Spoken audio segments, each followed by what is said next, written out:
আমাদের মনের ভিতরে যে বত্রিশ আছে, আমাদের হৃদয়ে যে হাসিনা লুকে আছে, তাকে হইলেও ধ্বংস করতে হবে।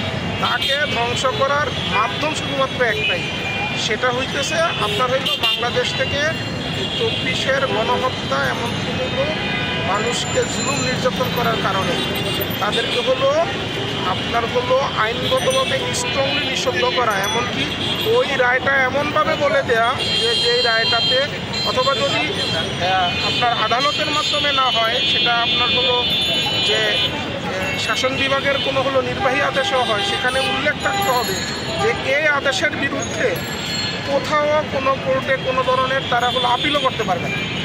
হয়তো তারা ফিরে আসলে এখানে এখন সবাই কথা বলতে পারতেছে, হয়তো আনন্দ ফুর্তি করতেছে, কিন্তু বাস্তবতা হলো যেটা, বাস্তবতা হলো আজকে আপনি এখানে বসছেন, আপনি সবার জীবন নিয়ে কনসার্ন।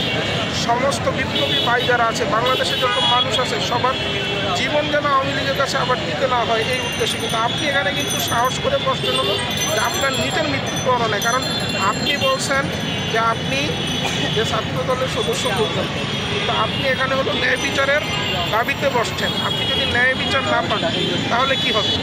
আপনার রাজনৈতিক ক্যারিয়ার থেকে শুরু করে সব কিছু আপনি বিষয়টা দিয়েছেন দেশের মানুষের জন্য, আমাদের জন্য। হ্যাঁ, আপনি আমার নিজের সেফটির জন্য কিন্তু আপনি এখানে বসছেন। এই সাহস মন চাইলে সবাই করতে পারে। ওই যে ভিতর থেকে যদি হইলো স্বাধীন না হই, আমরা মুক্ত না হই, তাহলে হাসিনা এরকম বারবার আসবে, বারবার পালাবে। কিন্তু আমাদের বিষয় হলো হাসিনা যেন এই বাংলাদেশে আর কখনোই ফিরে না আসতে পারে, এটাই হলো আমাদের হলো মূল লক্ষ্য এবং উদ্দেশ্য। এখন এর জন্য যদি আমাদেরকে আবার জীবন দিতে হয়, জীবন দেবো, কিন্তু বাংলাদেশের মানুষ আর যেন কোনো ফেসিবাদের হলো আপনার হলো হক করে না পড়ে, এমনকি ফেসিবাদী কোনো ধরনের কোনো অর্গান বাংলাদেশে না থাকে। বাংলাদেশের মানুষ যথেষ্ট শান্তিপ্রিয়, এত জুলুম নির্যাতনের পরে কেউ কিছু বলে না। যখন হইলো ছাত্র জনতা আপনাদের হত্যা শুরু করলো, তখন আমরা যারা ছাত্র না, এমনকি অন্যান্য আপনাদের ছাত্র ভাই যারা আছে, রিক্সা চালক আছে, মুটে মজুর, সবাই নিজেরা জীবন দিতে প্রস্তুত হইল। তখন নিজের হাতে হত্যা করা হাসিনা হইলে রক্ত দেখা সে সহ্য করতে পারে না, পালায় চলে যাইতেছে। যে দেশ থেকে আওয়ামী লীগ পালায়, আওয়ামী লীগ তো হাসিনা তো শুধু পালায় না, আওয়ামী লীগের সব পালাইছে। যাদের মূলত এই দেশ থেকে হইলো বিদেশ যাওয়ার টাকা নাই, এরা শুধু বাংলাদেশে আছে, এরা সবই কিন্তু পালাইছে। তো সেই দেশে হইলো ওই সংগঠন কেন থাকবে? এই সংগঠন নিষিদ্ধ না করা মানে হইলো জুলাই বিপ্লবের সাথে, এবার যেই হোক, বর্তমান সরকার হোক অথবা আরও কোনো সরকার আসুক বা যেটাই হোক, যদি কেউ আসে আর আওয়ামী লীগকে পুনর্বাসনের চিন্তা করে, দ্যাট মিনস তারা হলো জুলাইয়ের সাথে গাদ্দারি করতেছে। এটাই সত্য কথা, এটাই মানতে হবে।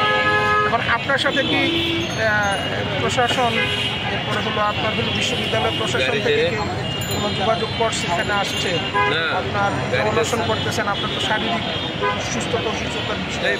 প্রথম দিন আপনার রাতে সে বলতেছিল যে তোমরা যাও, আমরা সবাই মিলিতভাবে এইভাবে ইয়ে করার চাইতে সবাই মিলিতভাবে তোমরা সবাই আদেশ গ্রহণ করে স্ট্রংলি বসো। এখন পরীক্ষা বন্ধ বসো, এখন তোমাদের কথা করে আমরা আগে আমাদের সাথে বসে আমি তাদেরকে জানিয়েছিলাম, স্যার আপনারা কী করতে পেরেছেন? এখনও ছাত্রলীগ আমাদের ক্যাম্পাসে করে, স্যার আপনারা কী করছেন? এখনও ছাত্রলীগের কোনো একটা ছাত্র সনদ বাতিল করেন নাই বা তাদেরকে বহিষ্কার করেন নাই, কোনো একটা ছাত্রকে আন্দোলনের জন্য বহিষ্কার করেন নাই, কিছুই করতে পারেন আপনাদের তো ব্যাখ্যা। স্যার আমাকে যে মারছে সেটা সেই ক্ষেত্রে তো আপনারা কোনো কিছু করেন, আপনি সহায়তাও করেন, আমার পাশে এসেও দাঁড়ান নাই, কারণ সব দাও বাবা, তারপর আসে না। তবে আমি আশা করেছিলাম যে তারা আবার আসবে, এসে আমার সাথে কারণ আমরাও তো মানুষ, কারণ আমি জীবন দিলাম, আমি মরে গেলাম, আমার লাভ নেই। বাবা মায়ের একমাত্র সন্তান, কেউ আমার মা প্রতিদিন আমাকে কল দেয়, কান্না করে। যখন কল দেয় তখন আমি ছোটো কম্পিউটার রুমের মধ্যে শুয়ে আছি, রুমের মধ্যে ঘুমাই আছি, এই কথাগুলো কান্না করেছে, নিউজ টিউজ দেখে কান্না করে। সে কেন কান্না করে? তার উচিত ছিল যে আমরা ঢাকা বিশ্ববিদ্যালয় থেকে শুরু করছি, ঢাকা বিশ্ববিদ্যালয় থেকে ছাত্রলীগের বিচার শুরু করছি, এভাবে পুরো বাংলাদেশে ছাত্রলীগ, যুবলীগ, যত লীগ আছে বিচার করে তাদেরকে দোষী প্রমাণ করে আমরা তাদেরকে বয়কট করে দেবো, তাদেরকে নিষিদ্ধ ঘোষণা করে দেবো। সরকার এগুলো সুবিধা, সরকার বা কী করতেছে, টেবিল ধান হচ্ছে, অনেক কিছু হচ্ছে, দেখতেছে, ধরতেছে, ধরে নিয়ে যাচ্ছে, নিয়ে থানা পর্যন্ত নিয়ে যাচ্ছে, থানায় নিয়ে যাচ্ছে পুলিশ। এটা টাকার দর কষাকষি চলছে, পুলিশে টাকার দর কষাকষি করে ছোট্ট একটা মামলা দিচ্ছে, 3 দিন 7 দিন 5 দিন পরে বেড়ে আসতেছে। আইন উপদেষ্টা আগের মতো ব্যবসাটা, বরং আমি মনে করছি তারা যে জেলখানায় যাচ্ছে ট্রেনিং নেওয়ার জন্য। জুনায়েদ আহমেদের মতো লোক যারা হচ্ছে হত্যার সাথে জড়িত, যারা ইন্টারনেট বন্ধ করে দেয়, সেই লোকজন মুখ খুলে চলে, তারা রাজনৈতিক মামলা নিয়ে যে আমরা সাধারণ করে একটা মানুষ যদি মামলার আসামি হয়, তারা কোনো নোংরা পরিবেশে থাকে, হয়তো অনেকেই জানে অনেকেই জানে না।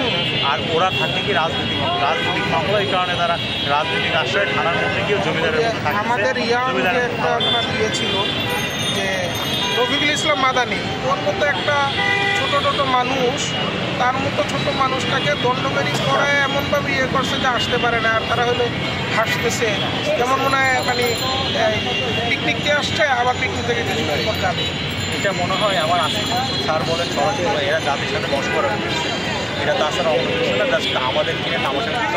স্যারকে আমরা অন্যরকম চোখে দেখতাম, টিচার হিসেবে ভালোবাসতাম। এখন আমার মনে হচ্ছে 24-এর আন্দোলনে যারা এই উপদেষ্টাদের মানে উপদেষ্টা হয়ে চলে গেছে, তাদের ম্যাক্সিমাম পার্সন ছিল হচ্ছে দেখতে পাচ্ছে যে সরকারিরা থাকবে না, কন্ট্রাক্ট করে যাচ্ছে, বিভিন্ন দেশ থেকে চাপ আসছে, তখন এই সুযোগে তারা এগিয়ে গেছে, নিজেদেরকে হাইলাইট করার চেষ্টা করতে, করে তারা উপদেষ্টা করে।